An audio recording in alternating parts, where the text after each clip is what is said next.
The Ukrainians. All our defenders. The 55th day of our defense against Russia's full-scale aggression is coming to an end. At present, virtually the entire combat-ready part of the invaders' army is concentrated on the territory of our state and in the border areas of Russia. They drove against Ukraine almost everyone and almost everything that can fight us. Therefore, in this confrontation, in this defense, before the eyes of the whole world, we are really opposing the army, which was considered the second or third in power. And the way our armed forces are holding on, the way our entire nation is boldly defending itself, shows that the Ukrainian army has long deserved to be higher than the Russian one in global rankings.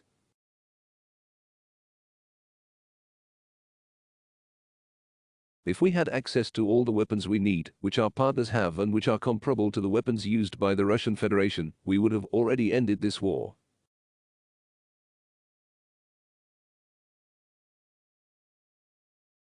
We would have already restored peace and liberated our territory from the occupiers. Because the superiority of the Ukrainian military in tactics and wisdom is quite obvious. That is why I emphasize the simple truth in literally every contact with the leaders of the democratic world, in all negotiations, in all interviews. It is unfair that Ukraine is still forced to ask for what its partners have been storing somewhere for years.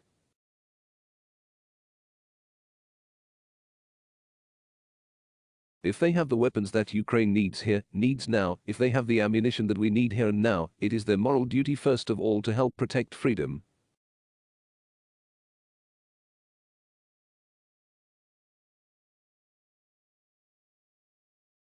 Help save the lives of thousands of Ukrainians. If we had received what we are getting now in the first week of the war, the benefit for Ukraine and for freedom in Europe would be greater, I am sure. And if we get what some partners plan to hand over to Ukraine in the coming weeks right now, it will save the lives of thousands of people.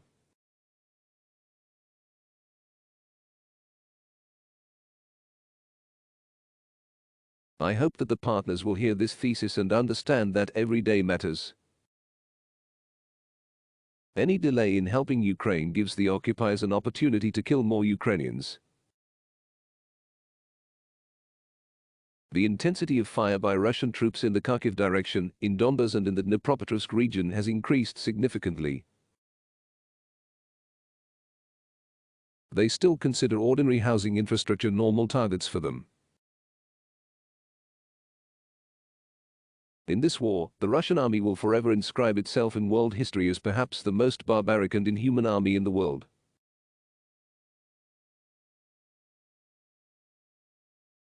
Purposefully killing civilians, destroying residential neighborhoods, civilian infrastructure, using all kinds of weapons for this, including those prohibited by international conventions, is the signature of the Russian army.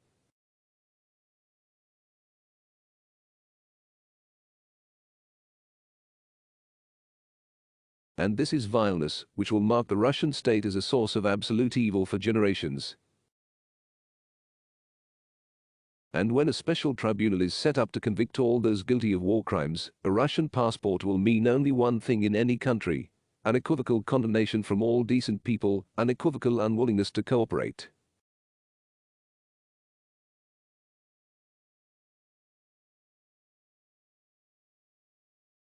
The situation in Mariupol remains unchanged, as severe as possible. The Russian army is blocking any efforts to organize humanitarian corridors and save our people. The occupiers are trying to carry out deportation or even mobilization of the local residents who have fallen into their hands. The fate of at least tens of thousands of Mariupol residents who were previously relocated to Russian-controlled territory is unknown. Unfortunately, we do not hear a response from Russia to the exchange offer, which could save the civilians and defenders of Mariupol. And this silence should be noted by all who have been or may be associated with Russia. When your fate is decided, Moscow will be silent. This is illustrative, and this is the best argument not to have contacts with the Russian Federation. In the south of our country, the occupiers are trying to demonstrate at least something that can be presented in Russia as the alleged readiness of Ukrainians to cooperate with Russian structures. It looks pathetic. After 55 days of war, the occupiers didn't manage to attract anyone to their side except for some outcasts. The situation is quite clear. Ukrainians in all regions of our state support Ukrainian national unity. They support our national statehood. And I am grateful to all the residents of the temporarily occupied cities, temporarily occupied communities Kherson, Kakhovka, Melitopol and all our other communities for this clear position.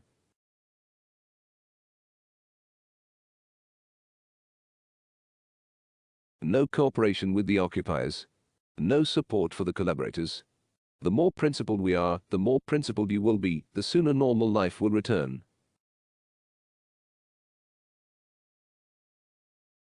I held a meeting with representatives of the Verkhovna Rada today. We discussed the plan of parliamentary work, agreed on important draft decisions for the state, which need to be adopted in the near future. In particular, the deputies were offered to support the technical decision to extend the martial law. This is necessary for the legal support of the defense of our state and the stable operation of all structures. We also discussed a bill on the procedure for deploying the capacities of the enterprises that were evacuated from the combat zone. A bill with amendments to the Criminal Procedure Code of Ukraine, which are necessary for cooperation with the International Criminal Court. A bill on the legal regime in the temporarily occupied territories. The conversation was substantive, and I hope that the deputies will work out these bills soon enough. I spoke today with Prime Minister of the Netherlands Mark Rutte. Informed him about the current situation in the areas of hostilities, and especially in Donbas. Expressed gratitude for the strong support for Ukraine. We coordinated the next steps needed to protect our state and freedom in Europe. Agreed to increase the supply of heavy weapons, including armored vehicles. I also spoke with European Commission President Ursula von der Leyen. In particular, on the defensive, financial and humanitarian needs of Ukraine.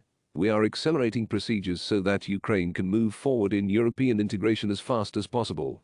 Now, during the war, this movement and its speed are also elements of protection of our state, preservation of freedom for our people. More and more global companies are announcing the shutdown in Russia. Today, the German company Henkel has joined hundreds of other such large companies. I want to emphasize that this is inevitable. Any normal business will have to make such a decision and leave Russia. Now the Russian state is at a level where any association with it and any support for it means complicity in mass killings. Complicity in what will be called crimes against humanity and genocide. Before delivering this address, I signed the traditional decree on awarding our defenders. 286 servicemen of the armed forces of Ukraine were awarded state awards. 229 of them are servicemen of the 36th Separate Brigade of Marines, which together with other units, heroically defends Mariupol. Maximum gratitude from all the Ukrainian people to the 36th Brigade, Azov, the 12th Brigade of the National Guard of Ukraine, Border Guards, Right Sector Volunteers, the 555th Military Hospital, police officers and territorial defense.